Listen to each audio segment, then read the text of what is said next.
Di tengah kabut sejarah yang menyelimuti masa-masa kelam Perang Saudara Amerika, muncul sosok yang menjadi simbol persatuan dan keberanian. Dia adalah Abraham Lincoln, Presiden ke-16 Amerika Serikat, yang dengan gagah berani menghadapi badai perpecahan dan memperjuangkan kesetaraan bagi setiap jiwa di negeri itu. Mari kita selami kisah hidup sang pembebas budak, sang pemersatu bangsa, dalam episode kali ini. Abraham Lincoln, yang kelak menjadi Presiden Amerika Serikat yang ke-16, lahir pada tanggal 12 Februari tahun 1809 di Hodgenville, Kentucky. Masa kecilnya dihabiskan di sebuah gubuk kayu di perbatasan Kentucky dan Indiana. Keluarganya hidup dalam kemiskinan, dan Lincoln harus bekerja keras sejak usia muda untuk membantu keluarganya. Meskipun kesulitan ekonomi, Lincoln memiliki keinginan besar untuk belajar. Dia sering membaca buku-buku pinjaman di bawah sinar lampu minyak. Pendidikan formalnya terbatas, hanya sekitar 18 bulan sekolah, tetapi dia terus belajar sendiri dengan tekun. Lincoln dikenal karena kejujurannya dan kemampuan berbicara yang luar biasa, yang mulai terlihat sejak dia masih muda.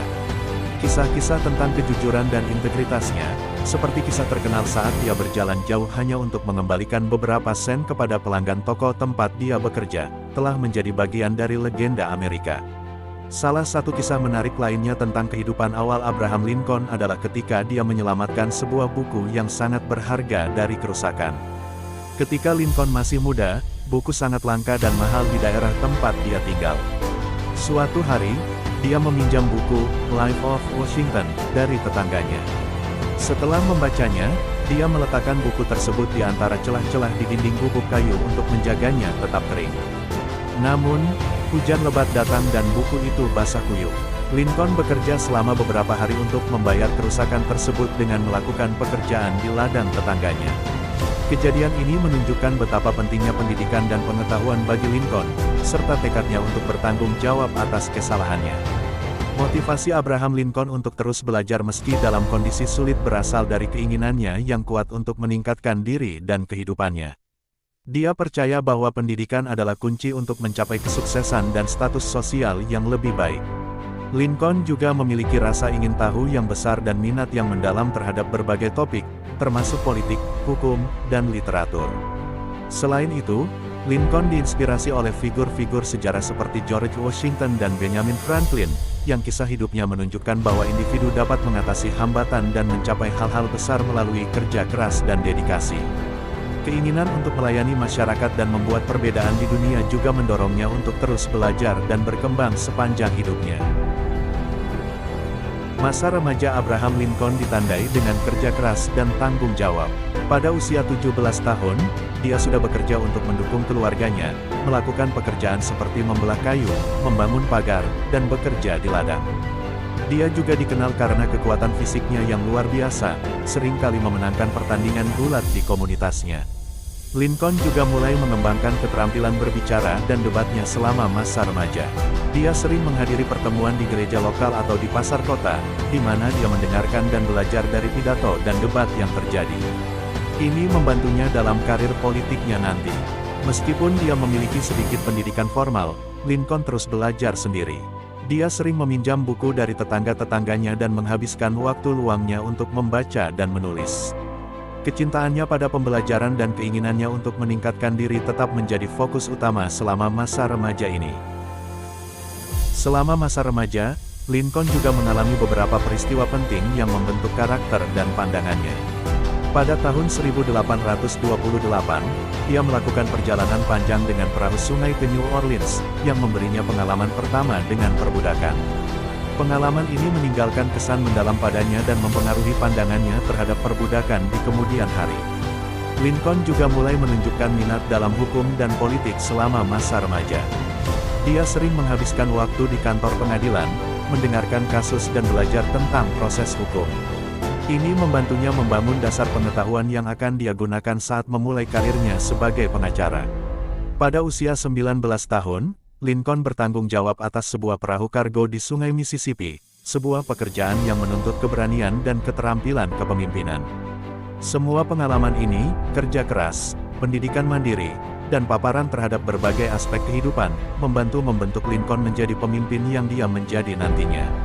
Pada tahun 1830, keluarga Lincoln pindah ke Illinois, dan selama beberapa tahun berikutnya, Lincoln terus bekerja di berbagai pekerjaan untuk mendukung keluarganya. Dia menjadi semakin tertarik pada politik dan memutuskan untuk mencalonkan diri dalam pemilihan legislatif negara bagian Illinois pada tahun 1832. Meskipun dia kalah dalam pemilihan tersebut, kampanyenya menarik perhatian banyak orang dan membantu membangun reputasinya sebagai orator yang cakap. Setelah kekalahan itu, Lincoln tidak menyerah pada ambisinya. Dia membuka beberapa bisnis, meskipun beberapa di antaranya gagal. Namun, kegagalan ini tidak menghentikan semangatnya untuk belajar. Dia meminjam buku hukum dan mengajar dirinya sendiri hukum. Pada tahun 1836, dia lulus ujian bar dan menjadi pengacara berlisensi. Lincoln terus aktif dalam politik lokal dan terpilih sebagai anggota Dewan Perwakilan Illinois pada tahun 1834, di mana dia melayani beberapa periode. Selama waktu ini, dia juga bertemu dengan Mary Todd, yang akan menjadi istrinya pada tahun 1842. Mereka memiliki 4 anak bersama. Kesuksesan Lincoln sebagai pengacara dan politikus terus berkembang, dan pada tahun 1846, dia terpilih sebagai anggota Kongres AS. Ini adalah langkah penting dalam karir politiknya yang akan membawanya ke Gedung Putih sebagai Presiden Amerika Serikat pada tahun 1860.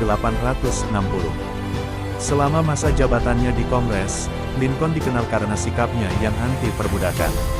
Dia menentang Perang Meksiko-Amerika dan Perjanjian Kansas-Nebraska, yang memungkinkan penyebaran perbudakan ke wilayah baru.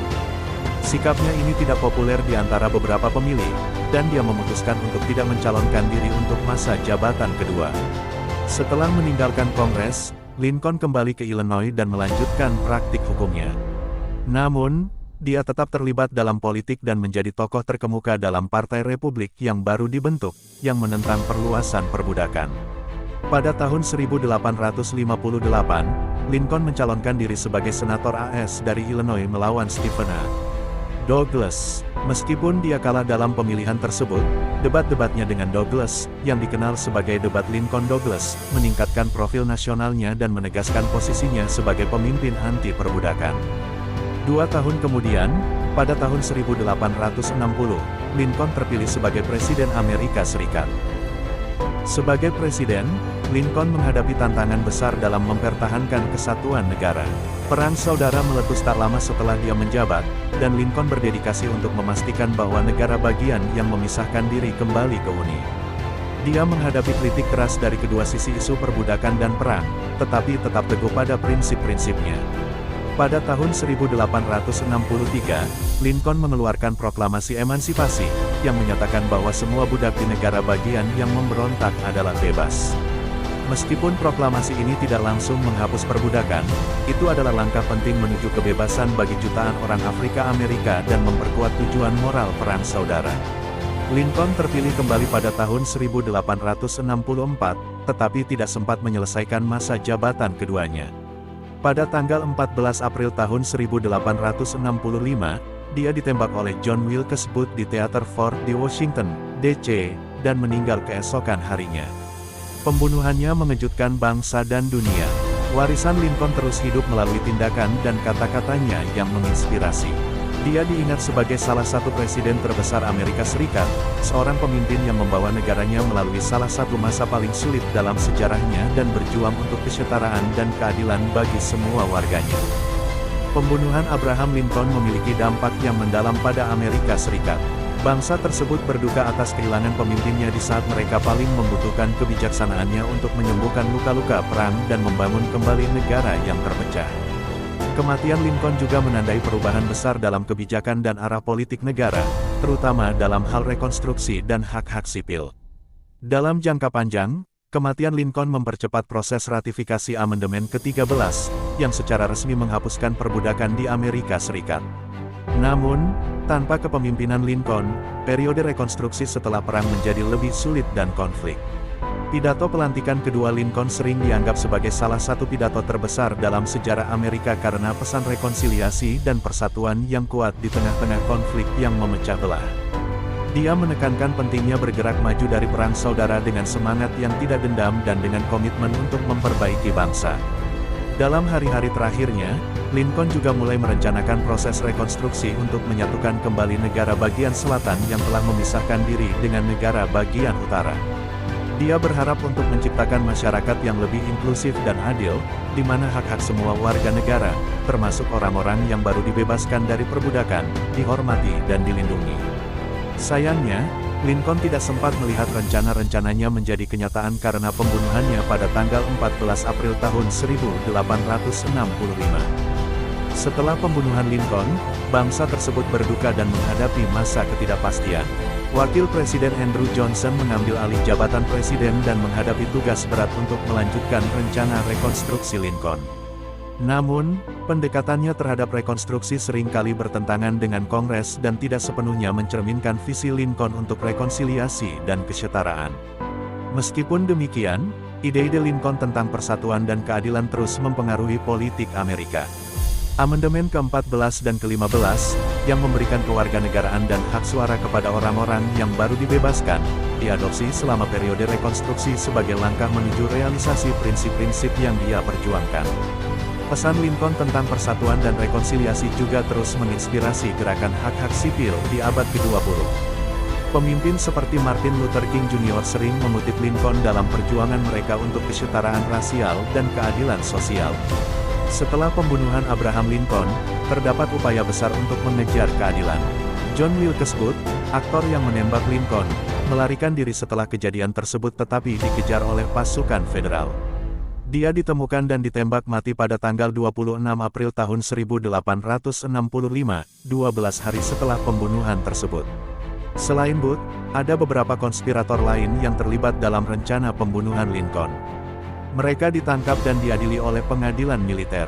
4 dari konspirator tersebut, Mary Surratt, Lewis Powell, David Herold, dan George Axelrod, dihukum mati dan dieksekusi pada bulan Juli tahun 1865.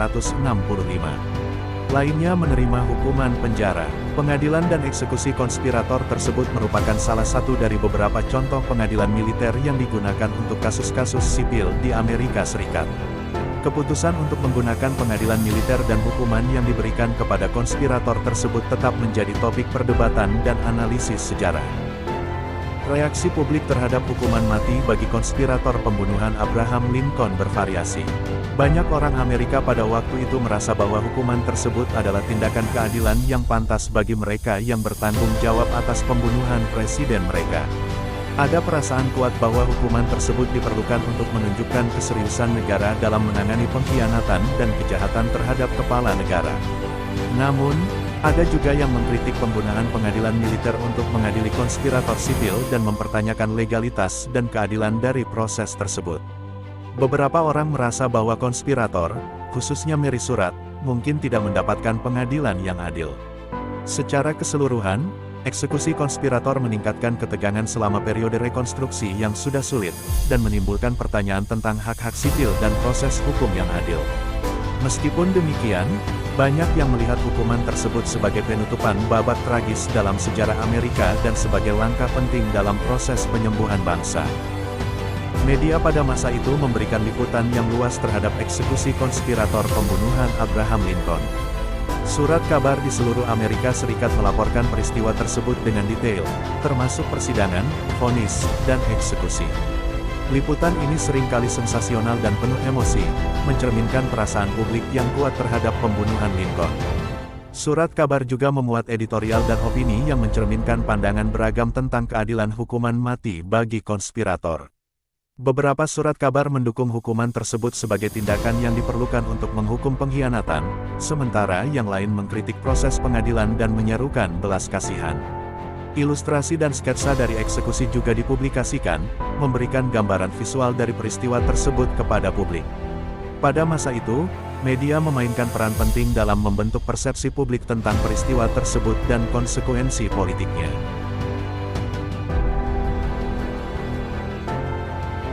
Seiring terbenamnya matahari di langit Washington, bangsa yang dilanda perang berdiri dalam kesunyian yang hening.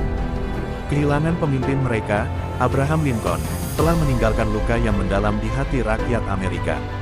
Namun, dalam kegelapan malam itu, api keadilan mulai berkobar. John Wilkes Booth, sang pembunuh, melarikan diri ke dalam kegelapan, tetapi takdirnya telah ditentukan.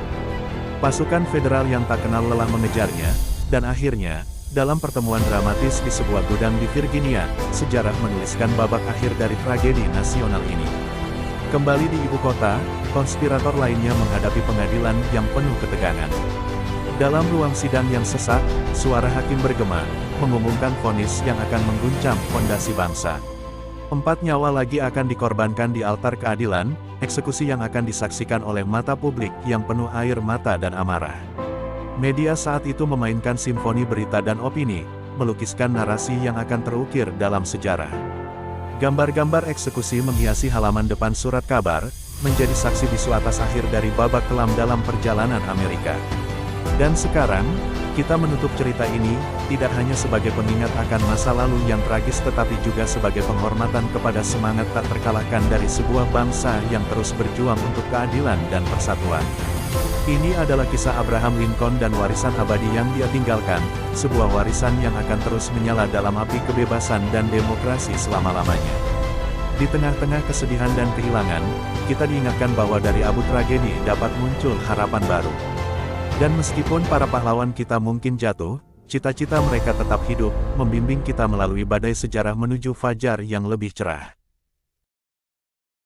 Terima kasih telah menyaksikan video kami. Jika Anda menikmati perjalanan melalui sejarah bersama kami, jangan lupa untuk like, subscribe, dan tekan ikon lonceng agar tidak ketinggalan video-video menarik lainnya dari channel kami. Komentar di bawah tentang momen favorit Anda atau topik apa yang ingin Anda lihat di video berikutnya. Teruslah bersama kami untuk lebih banyak cerita yang akan membangkitkan imajinasi dan pengetahuan Anda. Sampai jumpa di video selanjutnya.